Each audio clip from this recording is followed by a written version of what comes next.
আপনারা শুনছেন অনু audio films.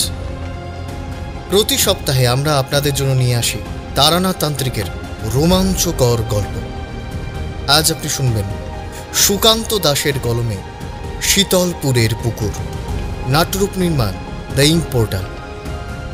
গল্পটি শুনে ভালো লাগলে অবশ্যই আমাদের চ্যানেলটি সাবস্ক্রাইব করে বেল আইকন প্রেস করে রাখবেন এবং অবশ্যই আপনার মূল্যবান মতামত আমাদের কমেন্টসে জানাতে ভুলবেন না। শুরু হচ্ছে আজকের গল্প, সুকান্ত দাসের কলমে শীতলপুরের পুকুর।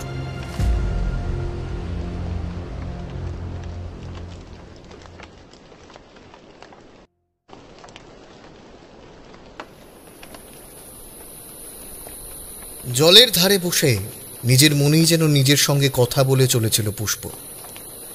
যতবার তার মনে পড়ছিল আগের কথা, ততবারই প্রচণ্ড রাগ হচ্ছিল বোন ঝুমুরের ওপর।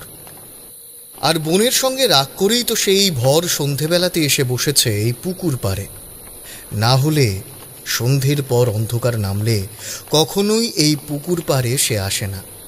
যদিও ঝুমুর জানে পুষ্প এখানে আসতে পারে, তার বাবার ফিরতে ফিরতে অনেক রাত হবে।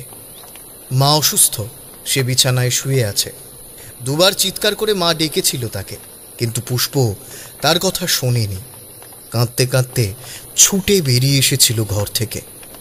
কিন্তু অনেকক্ষণ ধরে পুকুর পাড়ে বসে থাকার পর এখন মনে হচ্ছে কাজটা ঠিক করেনি সে। রাগের মাথায় গ্রামের বাইরে এত দূরে চলে আসাটা বোধহয় ভালো হয়নি। তাছাড়া আজ পূর্ণিমার চাঁদের আলো জলের ওপর রূপোর গোল সরার মতো পড়েছে। আকাশের মিটমিট করে জ্বলা তারাগুলো দেখা যাচ্ছে। সেদিকে তাকিয়ে একবার চোখের জল মুছল পুষ্প। আর ঠিক তখনই জলের দিক থেকে শব্দটা প্রথমবার পেল। পুকুরের মাঝখানে জলের ভেতর থেকে কি একটা উঠলো বলে মনে হলো না? এই মাত্র উঠে আবার ডুবে গেল। কেউ কি জলে নেমেছে? পুষ্প প্রথমে সেটাই ভেবেছিল, কেউ হয়তো জলে নেমেছে, হয়তো সে খেয়াল করেনি। তাছাড়া পুকুরটা তো আর নেহাত ছোট নয়। পুকুরের অন্য প্রান্ত ধরে যদি কেউ জলে নামে তাহলে অন্ধকারে তো আর তাকে দেখা যাবে না। পুষ্প কিন্তু কাউকে দেখতে পেল না, বিশেষ করে জলের মধ্যে যেখানটা একটু আগে কেউ ডুব দিয়েছে বলে মনে হলো সেইখানটা যেন ঘন অন্ধকার। ওপারে পুকুরের পাড় বরাবর জঙ্গল। সেদিকে তাকিয়ে পুষ্প প্রথমবারের জন্য ভয় পেল। তার মনে হলো গোটা শরীর কেমন শিরশির করে উঠল। একটা ঠান্ডা হাওয়া পুকুরের দিক থেকে ছুটে এসে তার গায়ের উপর ঝাঁপিয়ে পড়ল যেন। পুষ্পর গোটা শরীরটা শিরশির করে উঠতেই সে দু হাতে নিজেকে ছাড়িয়ে নেওয়ার চেষ্টা করল। আমি বাড়ি যাব। ঝুমুর, ঝুমুর, তুই কোথায়? পুষ্পর বয়স বেশি নয়, মাত্র 13 বছর। কিন্তু এই বয়সেই তার প্রচণ্ড রাগ। তাই ঝুমুরের ওপর রাগ করে সে রাতের বেলা এতটা দূরে চলে এসেছে। এখনো রাগ কমতে আর অন্ধকার বাড়তেই ভয়ে পুকুরের পাড়ে কেমন যেন সিঁটিয়ে গেল সে। চারপাশে কোথাও কেউ নেই। গ্রামের পথটা পুকুর পাড় থেকে বেশ খানিকটা দূরে দেখা যাচ্ছে। কোথাও একটুও আলো নেই, শুধু আকাশের চাঁদ, তার পাশে ছড়িয়ে থাকা টুকরো টুকরো তারাগুলো যেন পুষ্পর দিকে তাকিয়ে দেখছে আর বলছে, চলে যাও এখান থেকে, চলে যাও, এই পুকুরের পাড় ভালো নয়। পুষ্প ছোট, তাই বুঝতে পারল না। বড় হলে বুঝতে পারত পুকুরের আশেপাশের হাওয়াটা কেমন যেন আস্তে আস্তে ভারী হয়ে আসতে শুরু করেছে। তাছাড়া পুষ্প আর ঝুমুর সারাদিন বাড়িতে থাকে। বাড়ির বাইরে যাওয়া বলতে ওই গ্রামের মধ্যেই শিমুলতলার কাছে। তাই পুষ্প খুব বেশি কিছু তেমন বোঝে না। ঝুমুর যতটা বোঝে ততটাও নয়। না হলে সামান্য একটা খেলনা নিয়ে পুষ্প ঝুমুরের সঙ্গে এভাবে রাগারাগি করত না। পুষ্প উঠে দাঁড়াল, আর ঠিক তখনই লক্ষ্য করল পুকুরের দিক থেকে একটা মাথা আস্তে আস্তে উঠে এসেছে জলের উপরে। তারপর সেটা যেন সাঁতার দিয়ে আস্তে আস্তে এগিয়ে আসে পুষ্পকে লক্ষ্য করে।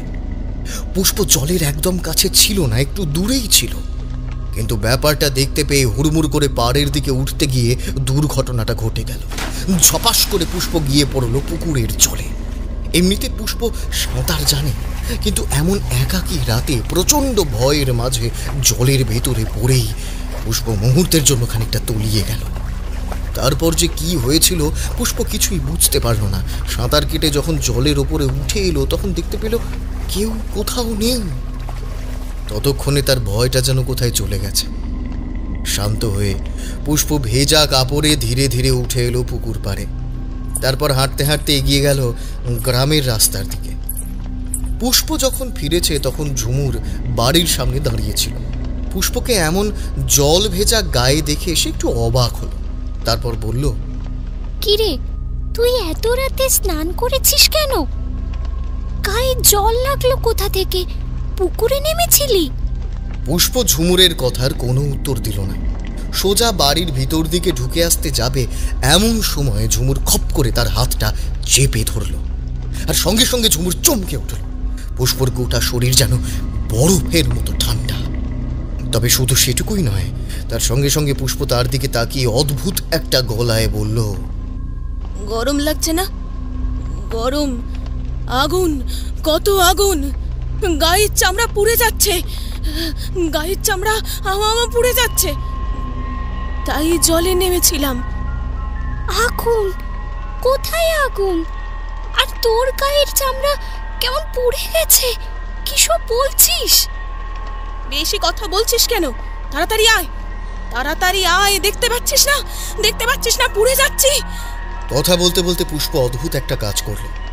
নিজের গায়ের ভেজা কাপড়টা টানতে লাগলো, যেন গা থেকে সে সরিয়ে ফেলতে চায় সেটা। মাঝে মাঝে চিৎকার করে বলতে লাগলো আগুনের কথা, যেন তার গোটা শরীর আগুনে পুড়ে যাচ্ছে। ঝুমুর সহ্য করতে পারল না। ততক্ষণে পুষ্প বাইরে উঠোনের কাছে বসে নিজের কাপড় টেনে ছিঁড়তে শুরু করেছে। এতক্ষণে পুষ্প আর ঝুমুরের বাবাও ফিরে এসেছিলেন। ঝুমুর তাড়াতাড়ি তাকে ডেকে আনল। অসুস্থ মা ঘরে শুয়ে চিৎকার করতে লাগলো, কিন্তু পুষ্পর বাবা হরনন্দ যখন এসে দেখল মেয়ের এমন অবস্থা, তখন সঙ্গে সঙ্গে সে বুঝতে পারল ব্যাপারটা সুবিধার নয়। সে তখনই ভেতর থেকে ঠাকুরের পুজোর ফুল নিয়ে এলো।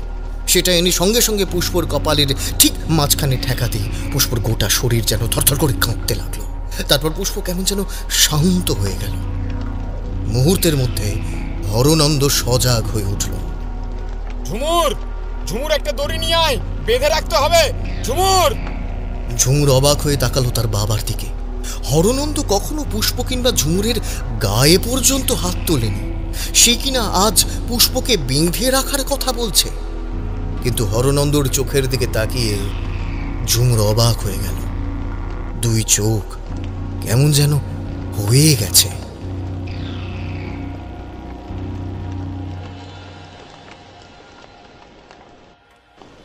চোখের দিকে তাকিয়ে অনেক সময় অনেক কিছুই বোঝা যায়, বুঝলে?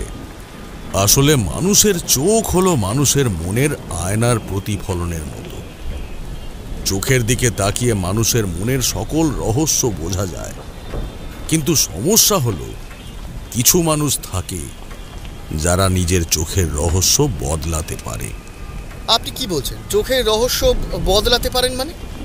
আমি সেটা বুঝতে পারলাম না। মানুষ যেভাবে মিথ্যে কথা বলে, সেভাবেই অনেকেই নিজের চোখের ভাষাও বদলাতে পারে। তাতে প্রচণ্ড মনের জোর প্রয়োজন হয়, এবং প্রয়োজন হয় এক বিশেষ ক্রিয়ার। তখন তার চোখের দিকে তাকিয়ে তুমি তাই বুঝতে পারবে যেটা সে তোমাকে বোঝাতে চাইবে। তবে এটি আমার অতীতের শিক্ষা। তন্ত্র শিক্ষার প্রথম দিকে এই ধরনের নিম্ন স্তরের তন্ত্র আমি শিখেছিলাম। এই প্রক্রিয়ায় কিছুটা সম্মোহনের প্রয়োগ থাকে। এছাড়াও স্তম্ভনের বেশ কিছু প্রক্রিয়াও কাজ করে থাকে। ঠাকুর মশাই, আপনি আবার সেই তত্ত্ব কথা বলতে বসলেন। তত্ত্ব কথা শুনতে চাইনি। আপনাকে যে কথা বলছিলাম, কলকাতার দক্ষিণ প্রান্তের দিকে নাকি কোন এক পুরনো জলাশয়ের মাঝে কেউ অদ্ভুত কিছু দেখেছে। সন্ধ্যের দিকে কেউ একজন সেই জলাশয়ে নেমেছিল, কিন্তু তারপর নাকি আর সে উঠে আসেনি সেখান থেকে। এমন ব্যাপার আবার হতে পারে নাকি? আরে আমার তো মনে হয় গোটা ব্যাপারটাই আসলে মনের ভুল কিংবা চোখের ভুল। আপনি কি বলেন? দেখো, সব কিছু মনের ভুল কিংবা চোখের ভুল বলে উড়িয়ে দেওয়া যায় না। মাঝে মাঝে এমন কিছু থাকে যা আমাদের চোখে হঠাৎ করে ধরা দেয়, তাও ক্ষণিকের জন্য, কিন্তু তা আমরা পরে আর দেখতে পাই না। হতে পারে কলকাতার দক্ষিণের সেই জলাশয়ের ব্যাপারটাও তেমনই। তবে এমনই এক জলাশয়ের কথা আমি জানি, সেটাকে জলাশয় না বলে পুকুর বলাই ভালো। যাই হোক, জলাশয়, পুকুর, দিঘি এসব অনেকটা একই রকম হলেও সামান্য পার্থক্য আছে, তা তো তোমরা ভালোই জানো। তবে এই পুকুরটা কিন্তু ছিল বেশ বড়। যে গ্রামে আমি গিয়েছিলাম সেই গ্রামের নাম ছিল শীতলপুর। শীতলপুরের গ্রামের বাইরের দিকে সেই পুকুর ওই গ্রামেরই একজনের অধীনে ছিল। সেখানে সে মাছ চাষ করত, কিন্তু কয়েক বছর ধরে কি একটা কারণে সেখানে মাছ চাষ বন্ধ রেখেছিল। সেই পুকুর ছিল গ্রামের একদম শেষের দিকে। গ্রাম পেরিয়ে খানিকটা ধানের জমি পড়ে, তারপরে আসে সেই পুকুর। এবারে আসল কথাটা বলি। বাইরে টিপটিপ করে বৃষ্টি নেমেছিল। এমন সময় তারানাথের মুখে আসল কথা বলি শব্দটা শুনে আমার আর কিশোরীর দুজনেরই বেশ ভালো লাগলো। আসলে আজ সকালে এমন মুষলধারে বৃষ্টি নেমেছিল যে ট্রামে করে তারানাথের বাড়িতে আসতে পারবো কিনা সে বিষয়ে নিশ্চিত ছিলাম না। যখন কিশোরী আমার বাড়িতে এসে দরজায় কড়া নাড়ল, তখন দরজা খুলে দেখি তাড়াতাড়ি বেরিয়েও বেচারা একদম ভিজে গেছে। ঘরে এসে পোশাক বদলে নিয়ে যখন গিন্নির হাতের চা খেয়ে খানিকটা ধাতস্থ হলো, তখন কিশোরী বলল, আকাশের কি অবস্থা দেখেছো? বাইরে এমন মুষলধারে বৃষ্টি নেমেছে। তারানাথের বাড়িতে যাওয়া তো দূরের কথা, এখান থেকে বাড়ি ফিরতে পারবো কিনা সেটাই এখন ভাবছি। যে যত গর্জায় সে কিন্তু তত বর্ষায় না, বুঝলে? মুষলধারে বৃষ্টি যখন হচ্ছে তাহলে কিছুক্ষণের মধ্যেই সেটা থেমে যাবে, দেখো। বরং টিপটিপ করে বৃষ্টি হলে সেটা চিন্তার বিষয় ছিল, সারাদিন ধরে হয়েই যেত। দুজনে মিলে দুপেয়ালা করে চা শেষ করে যখন ঘণ্টাখানিক গল্প করে পার করেছি, এমন সময় বাইরে বৃষ্টি ধরে এলো। আমরা আর দেরি করলাম না, তাড়াতাড়ি পোশাক বদলে নিয়ে বেরিয়ে পড়লাম ট্রাম রাস্তার উদ্দেশ্যে। তারপর সোজা ট্রাম ধরে যখন মট লেনে গিয়ে পৌঁছলাম, তখন আবার বৃষ্টি পড়তে শুরু করেছে। একটুও দেরি না করে শুধুমাত্র এক প্যাকেট পাসিং শো কিনে আমরা হাঁটা লাগালাম আমাদের গন্তব্যের দিকে। কারণ আজ কি কারণে যেন মিষ্টির দোকান, তেলে ভাজার দোকান এইসব বন্ধ। বুঝতে পারছিলাম বৃষ্টির জন্য এমন হয়েছে হয়তো। তারানাথের বাড়িতে গিয়ে দেখি তার ঘরের দরজা বন্ধ। দাওয়ার কাছে উঠে দুবার দরজা ধাক্কা দিতেই তারানাথ দরজা খুলে আমাদের দেখে অবাক হয়ে গেল। সর্বনাশ! আরে করেছো কি? সকাল থেকে এমন মুষলধারে বৃষ্টি, যদিও আমার কেন জানি না মনে হচ্ছিল যে তোমরা আজকে আসবে, কিন্তু তবুও তাই বলে। সপ্তাহে একটাই ছুটির দিন ঠাকুর মশাই, সেই দিনও যদি আপনার কাছে না আসি তাহলে গোটা সপ্তাহটা একেবারে মেরে ভাবে কাটে। তাছাড়া আপনিও তো বলেন ঝড় বৃষ্টি যায় আসুক, এই দিনে আপনার বাড়িতে আমরা গল্প শুনতে না এলে আপনার মনও যেন কেমন কেমন করে। কিশোরী কথাটা শেষ করতে পারল না। তারানাথ হাসতে লাগলো। আমাদের সে ভিতরে আসতে বলল, তারপর দরজাটা বন্ধ করে দিল। আমরা তক্তপোষের বদলে আজ বসার ঘরে গিয়ে বসলাম। দরজা জানালা সব বন্ধ, বাইরে থেকে ঝমঝমে বৃষ্টির ছাঁট আসছে বলে বোধ হয়। তারপর আমরা কলকাতার হালচাল নিয়ে কথা বলতে বলতে কখন যেন কথাটা ঘুরে গেল সেই দক্ষিণ কলকাতার জলাশয়ের দিকে, এবং তারপর তারানাথ তান্ত্রিকের সেই শীতলপুর গল্প পর্যন্ত গিয়ে পৌঁছলো সে কথা। তারানাথ ততক্ষণে একটা সিগারেট টেনে নিয়ে জানালার পাল্লাটা সামান্য খুলে দিয়ে বলতে শুরু করল। সে আজ থেকে অনেক সময় আগের কথা। তখন আমি সদ্য মধুসুন্দরী দেবীর দেখা পেয়েছিলাম। তোমরা তো জানোই, মধুসুন্দরী দেবীর দেখা পাওয়ার পরে আমি একবার বাড়িতে ফিরে এসেছিলাম। তারপর সুযোগ বুঝে আবার বেরিয়ে পড়েছিলাম। তারপরে তো ফিরে আসার পরে বাড়ির লোকেরা জোর করে আমার বিবাহ দিয়ে দেয়। যাই হোক, তবে সে সময় আমি বেশ কয়েক জায়গায় ঘুরেছিলাম, আর তখনই গিয়েছিলাম শীতলপুরে। একদিন দুপুরের দিকে শীতলপুরের বাইরের পথ ধরে হাঁটতে হাঁটতে যাচ্ছি। এমন সময় রাস্তার একপাশে থাকা ধানের জমি পেরিয়ে দূরে একটা পুকুরের দিকে নজর চলে গেল। কেন গেল সে কথা বলতে পারবো না, কিন্তু কি যেন একটা হঠাৎ করে মনে হলো, আর তাই পুকুরের দিকে তাকাতেই হলো। পুকুরের দিক থেকে একটা ঠান্ডা হাওয়া ছুটে এলো আমার দিকে। গ্রামের পথ থেকে পুকুরটা কিন্তু অনেকটাই দূরে, আর তখন দিনের বেলা, রোদের আলোতে চারপাশ ঝলমল করছে। এমন সময় ওখানে দাঁড়িয়ে পুকুরের দিকে তাকিয়ে থাকতে থাকতে কি যে হলো, গোটা শরীরটা কেমন শিরশির করে উঠল। আসল ব্যাপারটা আমি ধরতে না পারলেও বুঝতে পারলাম, এই শীতলপুর গ্রাম আর ওই পুকুর, এই দুইয়ের মধ্যে কিছু একটা ব্যাপার আছে। পুকুরের দিকে এগিয়ে যাব নাকি গ্রামের দিকে এগোবো সেটাই আমি ভাবছি। এমন সময় একটা গলা শুনতে পেলাম। গলাটা যেন আজও আমার মনে আছে। চিন্তা ভাবনা আর তার সঙ্গে একটা ক্লান্তি মেশানো গলা। সাধু বাবা, আপনি কোথা থেকে আসছেন? আজ আমার বড় বিপদ, আপনি হয়তো একটু সাহায্য করতে পারবেন আমাকে। কথাটা শুনেই বোঝা যাচ্ছিল যে লোকটি আমাকেই কথাগুলো বলছে। সে বড় বিপদে পড়েছে। আগেই বলেছি, তার গলায় চিন্তা ভাবনা আর ক্লান্তি, আর তার সঙ্গে একটা ভয় মেশানো ছিল। পুরুষ মানুষের গলা এমন তখনই হয় যখন তার কাছের কোনো মানুষ বড্ড বিপদে পড়ে। পিছনে তাকিয়ে কিন্তু কাউকে দেখতে পেলাম না। দেখি একটা লোক আমার পায়ের কাছে বসে পড়েছে। তার দুটো হাত আমার পায়ের উপর, খালি গা, গলায় একটা গামছা, পরনে খাটো করে পরা ধুতি। আমি নিচু হয়ে তাকে তুলে ধরলাম, বললাম, আরে আরে পাগল নাকি, করছো কি? আরে এভাবে কেউ পায়ে হাত দেয় নাকি? ওঠো ওঠো ওঠো, তুমি ওঠো, কি হয়েছে বলো। মাথায় মাঝারি আকারের চুল, গায়ের রং চাপা, লম্বা নাক আর পাতলা ঠোঁট, চোখ দুটো একটু ছোট, আর পাঁচটা সাধারণ চেহারার মানুষের থেকে একটু যেন আলাদা। তার চোখের দৃষ্টি কেমন যেন ফাঁকা ফাঁকা। আমি বুঝতে পারলাম যে বড্ড বিপদে পড়েছে সে। তার পুরো শরীরটা যেন থরথর করে কাঁপছে। আমি তাকে পথের এক পাশে নিয়ে গিয়ে বললাম, নিজেকে সামলাও, কি হয়েছে, কি হয়েছে আমাকে খুলে বলো। কি হয়েছে তা আমি নিজেও ভালো করে জানি না সাধু বাবা। আজ বড় মেয়েটা 3 দিন আগে আমার ছোট মেয়ের সঙ্গে ঝগড়া করে সন্ধ্যাবেলা ঘর থেকে বেরিয়ে গিয়েছিল। তারপর ও কোথায় যেন চলে গিয়েছিল। যখন ফিরে এসেছে তখন দেখি ওর গোটা শরীর ভেজা। বোধহয় কোনো পুকুরে কিংবা কোনো জলাশয়ে নেমেছিল। তারপর থেকে আমার মেয়েটা কেমন যেন একটা করছে। আপনি দয়া করে আমার সাথে একটু চলুন। আপনি নিজের চোখে না দেখলে হয়তো বুঝতে পারবেন না। দিনের বেলা সবই ঠিক থাকে সাধু বাবা, কিন্তু রাত হলেই। তার কথা শুনে বুঝতেই পারছিলাম যে তার যেই বিপদ হয়েছে তা কিন্তু সাধারণ নয়। তার সঙ্গে আমাকে যেতেই হবে। তাই আর সময় নষ্ট না করে তখনই তার সঙ্গে রওনা দিলাম গ্রামের ভিতরে তার বাড়ির উদ্দেশ্যে। এখানে যখন এসেছিলাম তখন দুপুর পেরিয়ে বিকেল হতে চলেছে। এখন কিন্তু প্রায় সন্ধে নামবো করছে।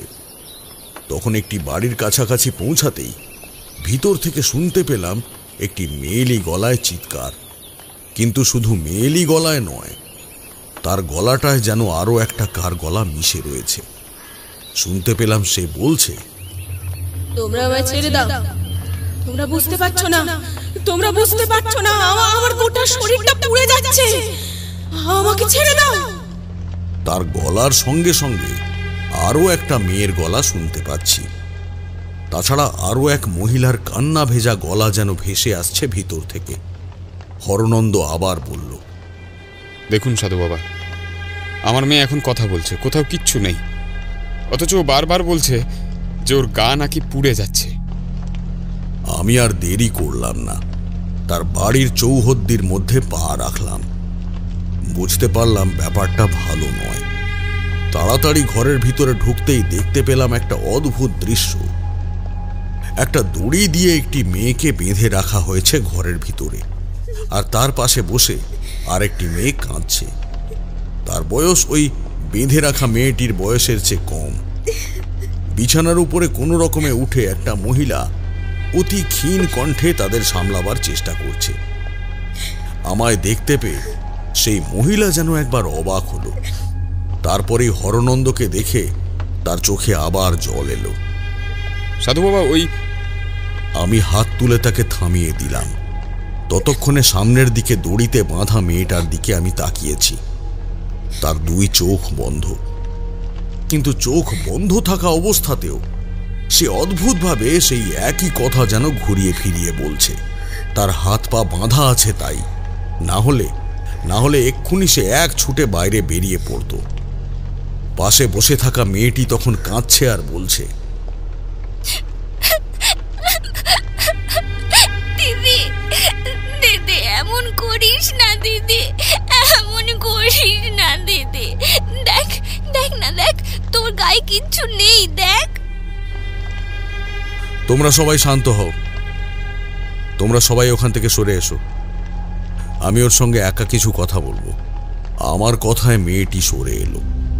হরনন্দ এসে বসলো বিছানার কাছে। তার রুগ্ন অসুস্থ স্ত্রী ততক্ষণে কোনো রকমে উঠে বসার চেষ্টা করছে। আমি এগিয়ে গেলাম সামনের দিকে। সামনে বেঁধে রাখা মেয়েটি কিন্তু হঠাৎ চুপ করে গেছে। হাত পা বাঁধা অবস্থায় সে হেলান দিয়ে রয়েছে দেওয়ালের গায়ে।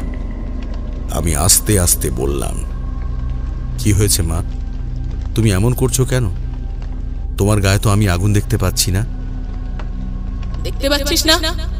তোরা কেউ দেখতে পাবি না। আমি তো বলছি তোরা কেউ দেখতে পাবি না। ওই তো আগুন জ্বলছে, আমার সারা শরীর জ্বলে পুড়ে যাচ্ছে, আর তোরা দেখতে পাচ্ছিস না। চলে যা, চলে যা, সবকটা শয়তান তোরা। সত্যি বলছি, আমি তো দেখতে পাচ্ছি না। কি হয়েছে বলো তো? আর তোমার গায়ে আগুন দিয়েছেটা কে? ওরা আগুন দিয়েছে, ওরা, ওই যে ওরা আগুন দিয়েছে। কথাটা বলে মেয়েটি তার বাঁধা হাত দিয়ে যেন বাইরের দিকে দেখাবার চেষ্টা করতে লাগলো। আমি বললাম, আমি ওদের বলে তোমার হাত খুলে দেব, কিন্তু তোমায় কথা দিতে হবে, তুমি এখান থেকে কোথাও যাবে না। এই মেয়েটিকে নিজের সাথে কোথাও নিয়ে যাবে না। আর কেন তুমি এই মেয়েটির শরীরে এসেছো সেটাও তোমায় আমায় বলতে হবে। বলবো না, কিচ্ছু বলবো না, কাউকে কিচ্ছু বলবো না। আমার গোটা শরীর পুড়ে যাচ্ছে। আমি ইশারায় জল আনতে বললাম। জল এনে সেই জল ঘরের মধ্যে বসে থাকা মেয়েটির গায়ের উপর ছড়িয়ে দিতেই একটা অদ্ভুত গলা ভেসে এলো তার মুখ থেকে। কিন্তু এইবার তার গলায় আর কোনো মেয়েলি ভাব নেই, যেন একটা পুরুষ মানুষের গলা তার মুখ থেকে ভেসে আসছে। এইবার শান্তি, এইবার ভালো লাগছে আমার। আমার গায়ের জ্বালা জুড়ালো, আগুন এখনো নিচ্ছে না। ওরা আবার আগুন নিয়ে এসেছে। কারা আগুন নিয়ে এসেছে? এখানে তো আমরা ছাড়া আর কেউ নেই। তাহলে এসব তুই কি বলছিস মা? আমার কথাটা শোন, কিচ্ছু হয়নি তোর, তুই একদম ঠিক আছিস রে মা। আমি আবার হাত তুলে হরনন্দকে থামিয়ে দিলাম। বেশ বুঝতে পারছি পুষ্পর মধ্যে থেকে যে কথা বলছে সে কোনো মেয়ে মানুষ নয়, সে একজন পুরুষ মানুষ। কিন্তু সে কে, আর কেনই বা তার শরীরে এমন আগুনের কথা সে বারবার বলে যাচ্ছে? আরো কিছুক্ষণ ধরে চেষ্টা করলাম কথা বলে সে কে সেটা জানবার, কিন্তু পুষ্প আর কিছুই বলল না। বুঝতে পারছিলাম একটু একটু করে তার শরীর ক্লান্ত হয়ে যাচ্ছে, সে আর কথা বলতে পারছে না। তার চোখ আগের মতোই বন্ধ। বিড়বিড় করে কি যেন বলতে বলতে সে মাটির উপর লুটিয়ে পড়েছে। আমি তাড়াতাড়ি হরনন্দকে বললাম তাকে খুলে দিতে। দড়ির বাঁধন খুলে দিয়ে তাকে বিছানার উপর শুইয়ে দিতেই সে যেন অঘোরে ঘুমিয়ে পড়ল। ঝুমুর তার পাশে বসে রইল। ঝুমুরের কাছে শুনতে পেলাম আসল ঘটনাটা। বাবা আমাদের জন্য হাট থেকে একখানা পুতুল এনেছিল। বাবার কাছে তো অত পয়সা থাকে না, তাই একটা পুতুলই এনেছিল। আর সেই পুতুলটা আমার জন্য এনেছিল বাবা। আমি দিদিকে খেলতে দিয়েছিলাম। তারপর বিকেলের দিকে আমি সেই পুতুলটা চাইলাম। তখন দিদি বলল ও আমাকে পুতুলটা দেবে না। তাই নিয়ে দিদির সঙ্গে আমি ঝগড়া করেছিলাম। পুতুলটাও নিয়েছিল। আর তখন দিদি রাগ করে বেরিয়ে গেল। আমি কতবার বললাম আমার পুতুলটা আমি দিয়ে দেব, এভাবে যাস না দিদি। আমি ভাবলাম একটু পরে হয়তো চলে আসবে, কিন্তু না, সন্ধে পেরিয়ে রাত হয়ে গেল, তখনও দিদি এলো না। তারপর যখন বাবা এলো, তখন আমি বাবাকে বললাম সব কথা। সব শুনে তো বাবা আমায় খুব বকলো পুতুলটা না দেওয়ার জন্য। যখন দিদি এলো, তখন দিদির পুরো গা শরীর সব ভেজা ছিল। দিদি থরথর করে কাঁপছে। ঘরের মধ্যে ঢুকে দিদি অবাক হয়ে গেল আর চিৎকার করে বলতে লাগলো কোথায় যেন আগুন লেগেছে, তার গা যেন পুড়ে যাচ্ছে, চামড়া পুড়ে যাচ্ছে। তোমার দিদি যখন বাড়ির ভিতরে ঢুকেছিল তখন তুমি আর কিছু দেখতে পেয়েছিলে তোমার দিদিকে ছাড়া? না, কিন্তু দিদির কথাগুলো কেমন যেন লাগছিল। মনে হয়েছিল দিদির গলার সঙ্গে আর কারো একটা গলা আমি শুনছিলাম। তো একবার যেন দেখলাম দিদির চোখটা কেমন একটা ছিল, আমার দিকে ভালোভাবে তাকাচ্ছিল না। তারপর উঠোনের মধ্যে বসেই চিৎকার করতে লাগলো। তখন আমি তো বাবাকে ডেকে নিয়ে এলাম। ঝুমুর আর পুষ্পর মা ভীষণ অসুস্থ। সে বেশি কিছু কথা বলল না, অল্প কথায় ব্যাপারটা বুঝিয়ে দেওয়ার চেষ্টা করল। হরনন্দ বলল, দিনের বেলা এসব কিচ্ছু হয় না সাধু বাবা, দিনের বেলা সব কিছু ভালোই থাকে। কিন্তু সেদিন রাতে কি হয়েছে সে কথা জিজ্ঞেস করেছি আমি ওকে অনেকবার। পুষ্প কিছুই বলতে পারেনি ঠিকভাবে। আমার কেন জানি না মনে হচ্ছে হরনন্দ ওর উপর কোনো অশরীরীর প্রভাব পড়েছে। সেই রাত্রে পুষ্প তার প্রভাব থেকে নিজেকে বাঁচিয়ে উঠতে পারেনি। সে এমন অদ্ভুত আচরণ সবকিছু সেই অশরীরীর প্রভাবের জন্যই করছে বলেই আমার মনে হয়। রাতের বেলা তাকে তোমরা আটকে রেখে ভুল করেছ। কিন্তু যেভাবে আমার মেয়েটা চিৎকার করছে, যেভাবে বলছে জ্বলে যাচ্ছি পুড়ে যাচ্ছি, তাতে তো আমার ভয় হয় সাধু বাবা।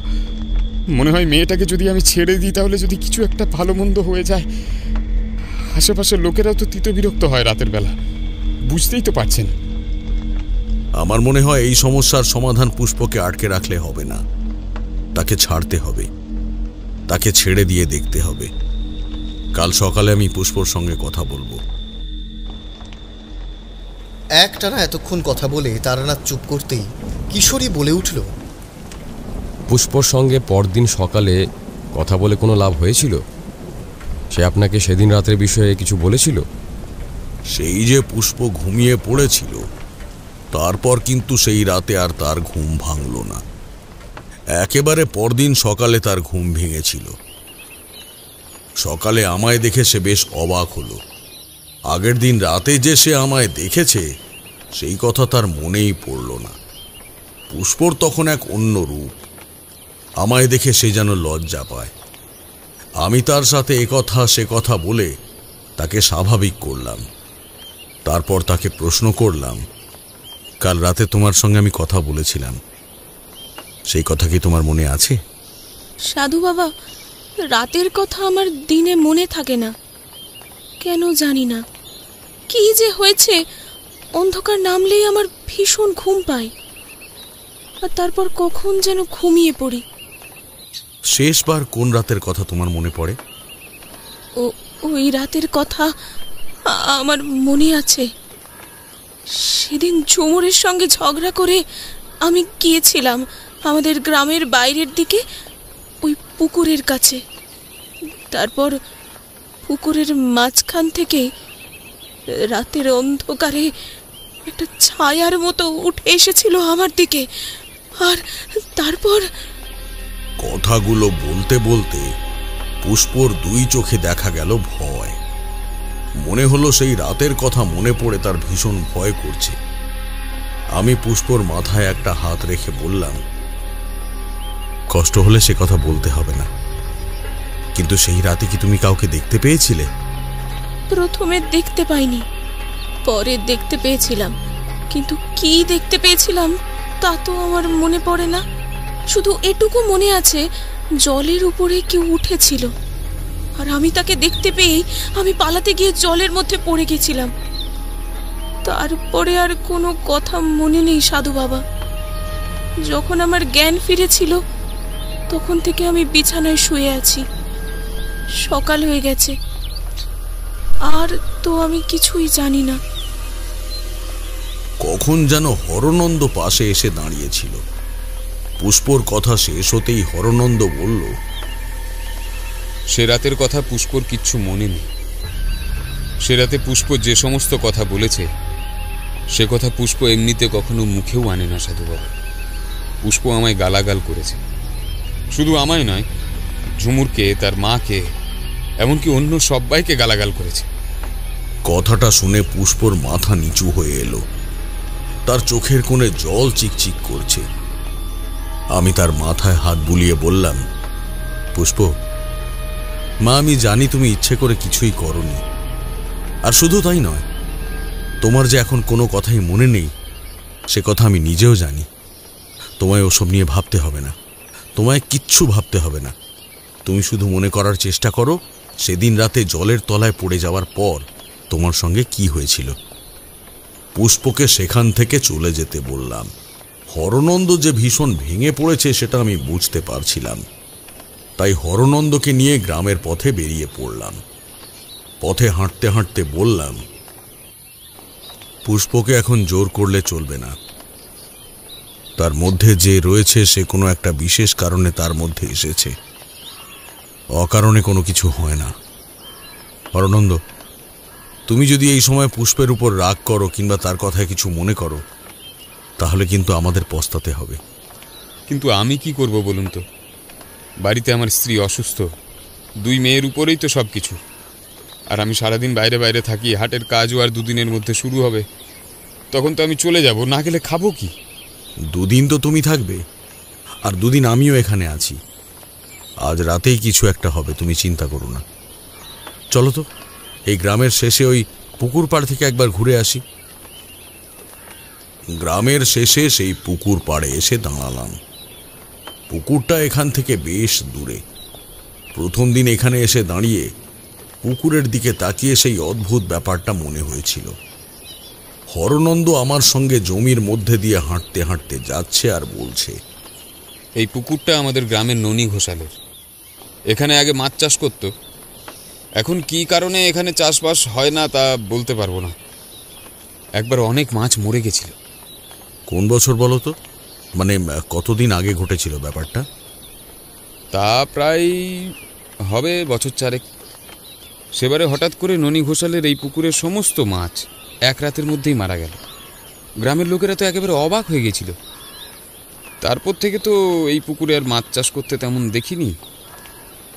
তারপর থেকেই এই পুকুরে মাছের চাষের পাট পুরো বন্ধই আছে। কিন্তু কি হয়েছিল, মানে তোমরা কি কিছু জানো? হরনন্দ না সূচক ভঙ্গিতে মাথা নাড়ালো। সে কিছুই জানে না, শুধু জানে 4 বছর আগে এই পুকুরে এমন কিছু একটা হয়েছিল যার পরে এই পুকুরের সমস্ত মাছ মারা যায়। কিন্তু আমার যেন মনে হচ্ছিল সেই 4 বছর আগের ঘটা কোনো একটা ঘটনার সঙ্গে হরনন্দের মেয়ে পুষ্পর কোনো সম্পর্ক রয়েছে। সরাসরি সম্পর্ক না হলেও তার মধ্যে যে অশরীরী আত্মা ভর করেছে, নিশ্চয়ই সেই আত্মা কোনো না কোনোভাবে এই পুকুরের সঙ্গে জড়িয়ে আছে।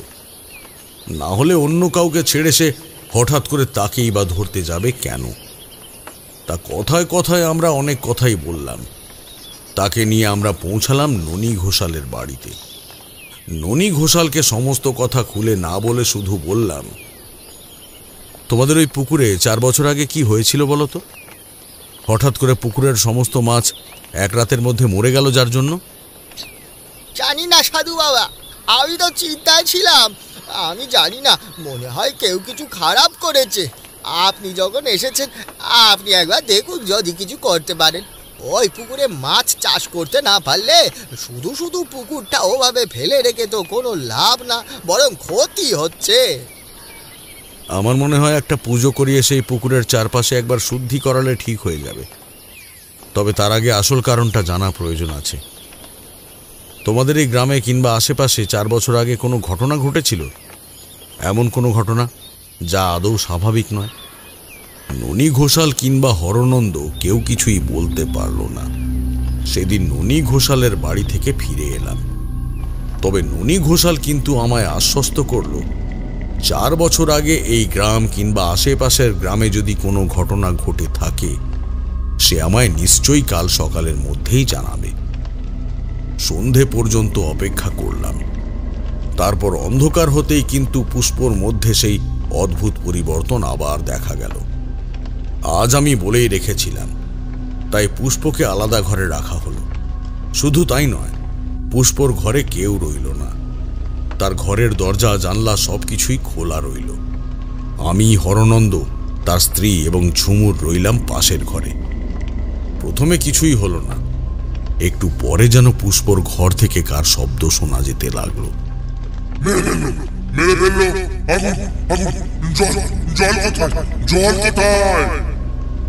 কথাটা শুনে হরনন্দ উত্তেজিত হয়ে এগোতে গেল, কিন্তু আমি তাকে বারণ করলাম। দরজার কাছে এসে ঘরের সমস্ত আলো নিভিয়ে রাখলাম। একটু পরে দেখলাম বাইরের চাঁদের আলো ফুটেছে। সেই আলোতেই দেখলাম পুষ্প আস্তে আস্তে বাইরে উঠোনে এসে নামল। একবার আকাশের দিকে মুখ তুলে তাকালো। তার দিকে তাকিয়ে ভালোভাবে দেখতে না পেলেও বুঝতে পারলাম তার মাথার চুলগুলো এলোমেলো। পুষ্প খুব আস্তে কষ্ট করে একবার কি যেন বলল। একটা ফুঁপিয়ে ফুঁপিয়ে কান্নার মতন শব্দ শুনতে পেলাম। জল কোথায়?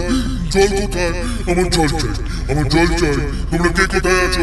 জল নিয়ে এসো, জল নিয়ে এসো। আরো কিছুক্ষণ সময় কাটল। উঠোনের মধ্যে পুষ্প এদিক ওদিক ঘোরাঘুরি করতে লাগলো।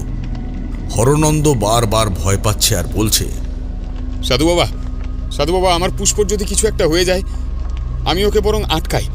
ওকে দড়ি দিয়ে বেঁধে রাখলে ও ঠিকই থাকে। এইভাবে ওকে আটকে রাখলে ওর মধ্যে থেকে ওই অশরীরী আত্মাকে কখনোই মুক্ত করতে পারবে না। ওকে ঠিক করতে গেলে আমাদের ওকে এভাবেই ছেড়ে রাখতে হবে। দেখতে হবে ও আসলে কি চায়। ঝুমুর তার মায়ের কাছেই রইল। আমি আর হরনন্দ একটু পরে পুষ্পর পিছু পিছু বেরিয়ে এলাম। পুষ্প গ্রামের পথ ধরে এগোতে লাগলো, সেই গ্রামের শেষের দিকের পুকুরটাকে লক্ষ্য করে। আমি বুঝতে পেরেছিলাম ওই পুকুরে কিছু একটা রয়েছে। এই পুকুরের জলে পড়ার পর থেকে কোনো কিছুই পুষ্পর মনে নেই। তার মানে যেই মুহূর্তে সে পুকুরের জলে পড়েছে সেই মুহূর্তে, ঠিক সেই মুহূর্তেই কিছু একটা এমন হয়েছে তার সাথে। পুষ্প গ্রামের পথ ধরে এগোতে লাগলো। তার হাঁটার মধ্যে একটা অদ্ভুত ভাব রয়েছে, যেন সে কিছুই দেখছে না, মোহাচ্ছন্নের মতো সামনের দিকে এগিয়ে চলেছে। তখন অন্ধকার আকাশে চাঁদের আলো থাকলেও রাত হয়ে গেছে, তাই গ্রামের লোকেদের তেমন নজরে পড়ল না। পুষ্পর পিছনে যেতে যেতে হরনন্দ মাঝে মাঝে এ কথা সে কথা বলছিল, কিন্তু আমি স্থির মনে একাগ্র চিত্তে মধুসুন্দরী দেবীর নাম স্মরণ করে চলেছি, আর কোমরে গুঁজে রেখেছি একটা গোপন জিনিস। কিন্তু আপনি পুষ্পকে যে এভাবে ছেড়ে দিলেন, পুষ্পর যদি কোনো ক্ষতি হয়ে যেত? আমি বুঝতে পারছি আপনি দেখতে চাইছিলেন আসলে কি হয়েছে তার সাথে, কিন্তু মাঝে মাঝে তো ব্যাপারটা উল্টোও হতে পারে। মধুসুন্দরী দেবীর উপর আমার ভরসা ছিল, আর তাছাড়া সেই আত্মা যদি তার কোনো ক্ষতি করতে চাইতো তাহলে সেই রাতেই করতে পারত। একবার ভেবে দেখো, জলের মধ্যে পড়ে গিয়েছিল পুষ্প, সেখান থেকে উঠে সে ফিরে এসেছিল তার বাড়িতে। যদি সেই আত্মার কোনো কিছু করারই হতো পুষ্পকে, তাহলে সে সেই জলের মাঝেই করতে পারত। আর এই 4 বছরের মধ্যে ওই পুকুর সম্পর্কে কোনো খারাপ কথা শোনা যায়নি। হয়তো পুকুরটা গ্রামের থেকে একটু দূরে বলেই সেদিকটাতে কেউ যায় না। কিন্তু রাতের বেলা পুষ্পকে সেই পুকুরের ধারে নিয়ে গিয়ে কি আপনি সফল হয়েছিলেন? মানে কিছু দেখতে কি পেয়েছিলেন? পুষ্প নিজের মতো চলতে চলতে সেই পুকুর পাড়ে গিয়ে পৌঁছালো। আমি আর হরনন্দ তার পিছনে পিছনে গেলাম, কিন্তু আমরা বেশ খানিকটা দূরে থাকলাম। এক সময় পুষ্প পুকুরের পাড়ে থমকে দাঁড়ালো, তারপর হাঁটতে হাঁটতে নেমে গেল পুকুরের জলে। হরনন্দ প্রায় চিৎকার করে উঠে ছুটে গেল পুকুরের দিকে, আমি পিছন থেকে তাকে বাধা দিতে গেলাম, কিন্তু পারলাম না। পুষ্প, জলে নামিস না মা। আমার কথা শুনল না হরনন্দ।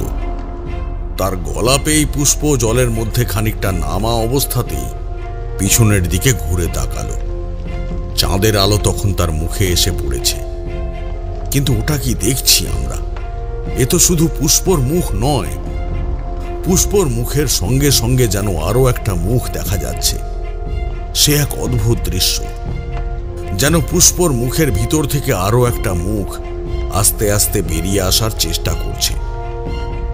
সেই অদ্ভুত গলাটা শুনতে পেলাম আবার। তোরা আবার এসেছিস? কতবার বললাম জল দে, তোরা জল দিলি না। আমায় তাই তো পুকুরে নামতে হলো। তোরা চলে যা এখান থেকে। তোরা কেউ ভালো না, তোরা চলে যা, সবাই শয়তান। কে তুই? আমার মেয়েকে কেন এরকম ভাবে কষ্ট দিচ্ছিস? চলে যা বলছি, চলে যা আমার মেয়েকে ছেড়ে। আমায় চিনতে পারছিস না? আমাকে চিনতে পারছিস না হরনন্দ? আমি মুকুন্দ রে। হরনন্দর গলা কেমন যেন কেঁপে উঠল। আমি আস্তে আস্তে হরনন্দর পিছনে গিয়ে দাঁড়িয়েছি তখন। মুকুন্দ? কিন্তু মুকুন্দ আজ থেকে প্রায় 4 বছর আগে গ্রাম ছেড়ে চলে গেছিল। মুকুন্দ তো সেই কোথায় একটা যাব বলে বেরিয়েছিল। ওরা মিথ্যে কথা বলেছে। আমি কোথাও যাইনি। আমি যাব বলে ঠিক করেছিলাম। জমি বিক্রির টাকা আমার কাছে ছিল, আর বাকি যেটুকু জমি আমার ছিল সেটুকু ফিরে এসে আমি আবার বিক্রি করবো বলে ঠিক করেছিলাম। সব জমি তো আর একেবারে বিক্রি করতে পারিনি। যাওয়ার আগে আমি তোর সঙ্গে দেখা করতে গেছিলাম হরনন্দ। তুই ছিলি না। তোর মেয়ে ঝুমুর রান্নাঘরে ছিল। পুষ্পর সঙ্গে দেখা হয়েছিল। পুষ্পকে আমি বলেছিলাম আমি আবার ফিরে আসবো। কিন্তু মাধব, জগন্নাথ ওরা যে বলল ওদের সঙ্গে দেখা হয়েছিল তোর হাটের কাছে, সেখান থেকে তুই চলে গেছিস। ওরাই তো আমার সর্বনাশটা করলো। হাটের কাছ থেকে আমায় নিয়ে গিয়েছিল, বলেছিল আমার সঙ্গে যাবে, কিন্তু আমার সঙ্গে যায়নি। সেই রাতে আমরা আবার গ্রামে ফিরে এসেছিলাম। গ্রামের এই পথে, এই মাঠের কাছে আমরা এসেছিলাম। তারপরে আমার কাছ থেকে ওরা সমস্ত টাকা পয়সা কেড়ে নেয়। আমার মারধরও করেছিল। ওরা ছিল নেশার ঘরে। আমি কত বলেছিলাম আমার ওই জমি বেচার ওইটুকু টাকা ওরা যেন না নেয়, কিন্তু ওরা আমার কথা শোনেনি। দড়ি দিয়ে আমায় বেঁধে রেখেছিল। তারপর গায়ে কেরোসিন তেল ঢেলে আগুন জ্বালিয়ে দিয়েছিল। আমি বাধ্য হয়ে পুকুরের জলে গিয়ে ঝাঁপিয়ে পড়েছিলাম, কিন্তু আর উঠতে পারিনি। হাত পা বাঁধা অবস্থায় গায়ে আগুন নিয়ে পুকুরের জলে পড়ে আর উঠতে পারিনি রে হরনন্দ, আর উঠতে পারিনি। হরনন্দর চোখে জল চলে এলো। বুঝতে পারছিলাম মুকুন্দকে হরনন্দ ভালোভাবেই চেনে। হরনন্দ এবার বলল, কিন্তু এসব কথা তো গ্রামের কেউ জানে না। ওই জগন্নাথ আর মাধব ওরা সবাই তো আগের মতোই আছে। আমি এখানে আটকা পড়ে রইলাম। আমার দেহটা ওই জল থেকে তুলে তারা ওই পুকুরের পাশে জঙ্গলের মাঝে পুঁতে দিয়েছিল, যাতে কেউ খুঁজে না পায়। এতক্ষণ পরে তার চোখ পড়ল আমার দিকে। পুষ্পর 2 চোখ কেমন যেন ফ্যাকাশে হয়ে আছে। মুখের ভাব আস্তে আস্তে বদলে যাচ্ছে। সে বলল, তুই কেন এসেছিস এখানে? আমি তোমায় মুক্ত করতে চাই মুকুন্দ। যে কারণে তুমি এখানে আটকা পড়ে আছো সেই কারণ থেকে তোমাকে মুক্ত করতে চাই। মাধব আর জগন্নাথের যাতে শাস্তি হয় সেই ব্যবস্থাও আমি করব। কিন্তু পুষ্পকে কেন তুমি ধরেছো? পুষ্প আমার ন্যাংটা ছিল। হরনন্দ যখন হাটে চলে যেত, ঝুমুর আর পুষ্প দুজনেই আমার কাছে গল্প শুনতে আসতো। পুষ্প আমায় বড় বেশি ভালোবাসে। কতবার আমার কোলে ঘুমিয়ে পড়েছে। যখন মরে গেলাম বারবার ওদের কথা মনে পড়তো। আমি তো এখান থেকে যেতে পারতাম না। জলের মাঝেই কি করে যেন আটকা পড়ে গেলাম। আর সেদিন দেখতে পেলাম ওই পুকুরের পাড়ে এসে বসেছে পুষ্প। আর তারপরে কখন যেন পুষ্প ভয় পেয়ে জলে এসে পড়লো। সেদিন জলের তলায় পুষ্প আমাকে দেখতে পেয়েছিল, আর দেখতে পেয়েই ভয়ে জ্ঞান হারিয়ে ফেলেছিল। যদি আমি ওকে না তুলতাম তাহলে জলের মাঝে জ্ঞান হারিয়ে মারা পড়তো। কিন্তু আমার মুক্তি চাই না, আমি চাই যারা এই কাজটা করেছে তারা শাস্তি পাক। ওদের সবাইকে শাস্তি দেব, সবাই শাস্তি পাবে, তুমি চিন্তা করো না। কিন্তু পুষ্পকে যে তোমায় ছেড়ে দিতে হবে। তুমি ওর শরীরে রয়েছো বলে পুষ্পর বড় কষ্ট হচ্ছে, একটু একটু করে তার জীবনী শক্তি কমে আসছে। তুমি যদি ওকে সত্যিই ভালোবাসো তাহলে তুমি ওকে ছেড়ে দাও। আমার জন্য পুষ্পর কষ্ট হচ্ছে? আমি ভেবেছিলাম পুষ্পর কষ্ট হবে না, তাই ভেবেছিলাম পুষ্পর মাধ্যমে সবাইকে কিছু বলবো, কিন্তু পারছিলাম না। পুষ্প জলের মাঝামাঝিতে যখন দাঁড়িয়ে রয়েছে, তার দু চোখ বেয়ে নেমে আসছে কান্নার জল। জলের মাঝে চিৎকার করতে লাগলো দুহাত উপরের দিকে তুলে। মুকুন্দর চিৎকারে আমরা দাঁড়িয়ে রইলাম।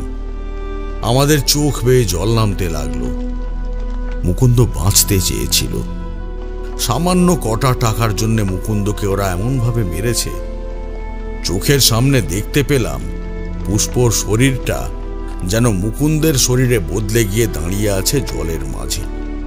আগুনে পুড়ে ঝলসে যাওয়া কালো কুচকুচে কাঠ কয়লার মতো একটা শরীর। তার গোটা শরীর, হাত পা বাঁধা আছে দড়ি দিয়ে।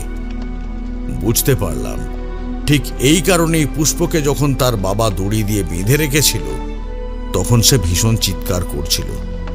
মৃত্যুর আগের কথা হয়তো তার মনে পড়ে গিয়েছিল। পুষ্প আবার উপরে উঠে এলো, পাড়ে এসে বসলো। আমি এগিয়ে গিয়ে কোমরে গুঁজে রাখা জিনিসটা পুষ্পর গলায় পরিয়ে দিতেই পুষ্প আমার কোলে মাথা রেখে জ্ঞান হারিয়ে লুটিয়ে পড়ল। দেখতে পেলাম একটা কালো ছায়া যেন আস্তে আস্তে জলের মাঝে গিয়ে নামল। তারপর সেখান থেকে ভেসে এলো সেই আওয়াজটা, আমি অপেক্ষা করব, যারা আমার এমন অবস্থা করেছে আমি তাদের শাস্তি চাই। তারানাথ আবার চোখ তুলল, শূন্য দৃষ্টি নিয়ে চোখ মেলে তাকিয়ে রইল আকাশের দিকে। আমি বললাম, ওদের শাস্তি হয়েছিল? মাধব আর জগন্নাথ ওরা কি সব স্বীকার করেছিল? সেই রাতটা পুষ্পকে সুস্থ করতেই কেটে গেল। তার শরীর ভীষণ ভেঙে পড়েছিল। পরদিন সকালে কবিরাজ এসে দেখে গেল পুষ্পকে। ওষুধপত্র দিয়ে তাকে বিশ্রাম নিতে বলা হলো। এর মধ্যে ননী ঘোষাল একটা কাজ করেছিল। গ্রাম এবং আশেপাশের গ্রাম খুঁজে কোনো কিছুই সে পায়নি। কিন্তু ওই ঘটনার কয়েকদিন আগেই যে মুকুন্দ গ্রাম ছেড়েছিল সেই কথাটা সে জানতে পেরেছিল। আসলে ননী ঘোষাল ছিল বুদ্ধিমান। তাকে আমি সমস্ত কথা বলতে সে অবাক হয়ে বলল, তার মানে ওই পুকুরেই ওরা এমন কাজ করেছিল, আর সেই জন্যই কয়েকদিন পর সেই পুকুরের সমস্ত মাছ মারা গিয়েছিল। কিন্তু সাধু বাবা, এইবার কি করা যায়? তোমরা সবাই মিলে মাধব আর জগন্নাথকে চেপে ধরো। আমার মনে হয় তারা সেদিনের সব কথা স্বীকার করতে বাধ্য হবে।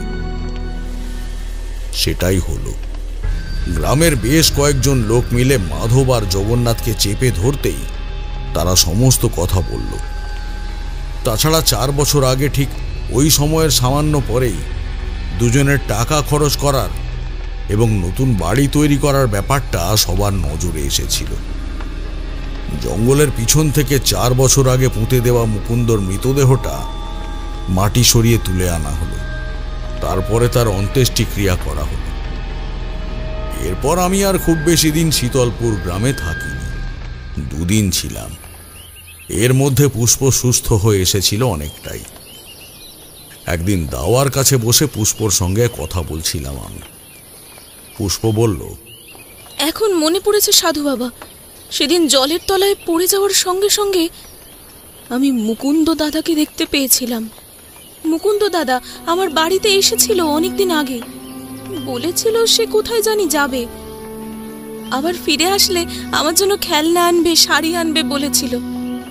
কিন্তু জলের তলায় মুকুন্দ দাদাকে দেখে আমি ভয় পেয়ে গিয়েছিলাম।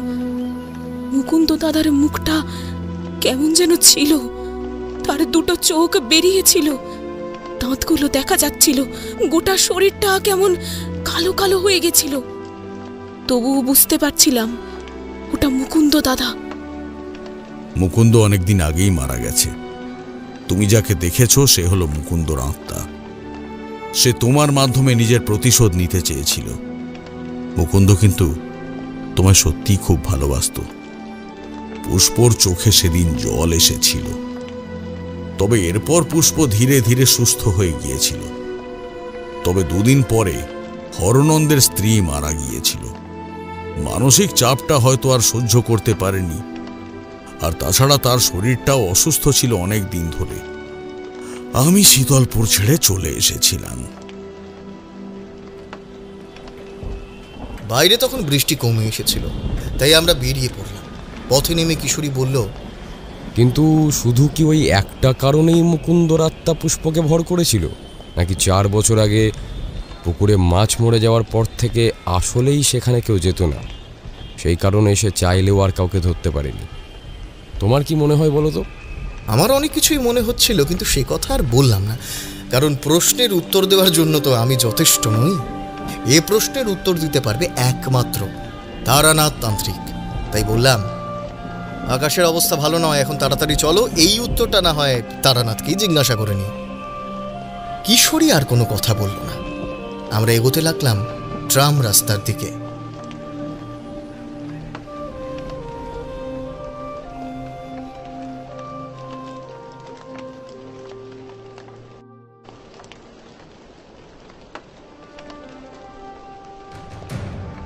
শুনছিলেন সুকান্ত দাশের কলমে শীতলপুরের পুকুর।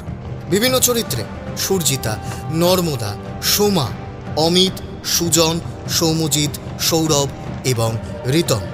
সমগ্র গল্পটির কণ্ঠ অভিনয় নির্মাণ করেছে ঋতুরাজ স্টুডিও। সমগ্র গল্পটির কণ্ঠ সম্পাদনা, ধ্বনি সম্পাদনা এবং আবহ সম্পাদনা করেছে 62 FPS স্টুডিও। গল্পটি শুনে ভালো লাগলে অবশ্যই আমাদের চ্যানেলটি সাবস্ক্রাইব করে বেল আইকন প্রেস করে রাখবেন, এবং গল্পটি শুনে আপনার কেমন লাগলো আপনার মূল্যবান মতামত আমাদের কমেন্টসে জানাতে ভুলবেন না। আবারও একটি রোমাঞ্চকর তারানাথ তান্ত্রিকের গল্প নিয়ে হাজির হব আমরা। ততক্ষণ পর্যন্ত স্টে টিউনড।